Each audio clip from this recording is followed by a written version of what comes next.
টাকা রোজগার করার জন্য সবাই রোজগার করে। কেউ এক এক দিক থেকে এক একভাবে পথ অবলম্বন করে। কেউ স্যুট কোট টাই পরে টাকা ইনকাম করে, কেউ গামছা পরে টাকা ইনকাম করে, কেউ ময়লাযুক্ত শার্ট প্যান্ট পরে টাকা ইনকাম করে, কেউ বা রাতের আধারে টাকা ইনকাম করে, কেউ বা সমস্ত শরীরের পোশাক খুলে টাকা ইনকাম করে। টাকা ইনকাম করাটা সহজ, কিন্তু টাকা ইনকাম করার পথটা অনেক কঠিন। আপনি সৎভাবে যদি টাকা ইনকাম করতে চান, আপনার জীবনে বহু চ্যালেঞ্জের বিষয় আসবে।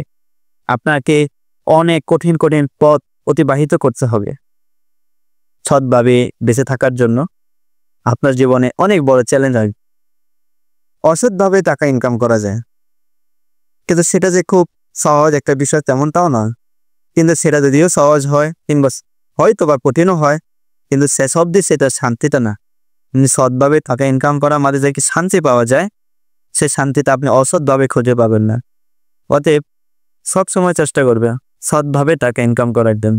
এখানে পোশাক এবং শ্রেণীর কোনো বিষয় নয়, এখানে বিষয়টা হলো সততা, সুন্দর একটা মন।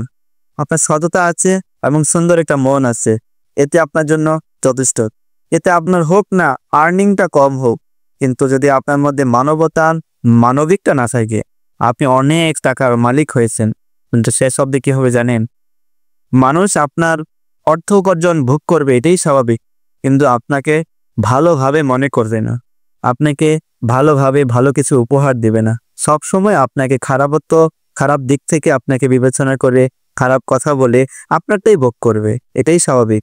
তাই দুনিয়াতে বাঁচতে হলে সৎ মানুষ, ভালো ব্যবহার, এটাই আপনার জন্য সবচেয়ে বড় উপকার এবং আপনার জন্য বড় সম্পদ। তাই আমরা চেষ্টা করব সবসময় মানুষের সাথে ভালোভাবে কথা বলা, ভালোভাবে ব্যবহার করা, ভালোভাবে লেনদেন করা, তাতে সুন্দর একটা জীবন উপহার পাবে।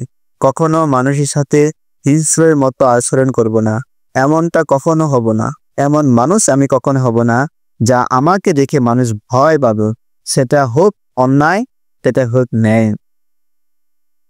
আপনার কথা এটাই স্বাভাবিক, মানুষ শুনবে, মানবে কেউ না কেউ, কিন্তু আপনি কারোর সাথে হিংস্রের পরিচিত হবেন এবং গর্বেই বুকটা বড় করে বলবেন, এখানের মানুষগুলো আমাকে দেখলে খুবই আতঙ্কে থাকে।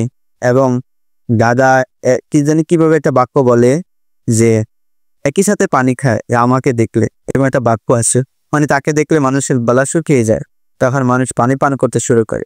এটা কোনো একটা গর্বের বিষয় নয়, কিন্তু এটাই গর্বের বিষয় যে আপনার কাছে মানুষগুলো নির্দ্বিধায় তাদের মনের বাক্যগুলো প্রকাশ করতে পারে কিনা, এটাই হলো সবচেয়ে বড় বিষয়।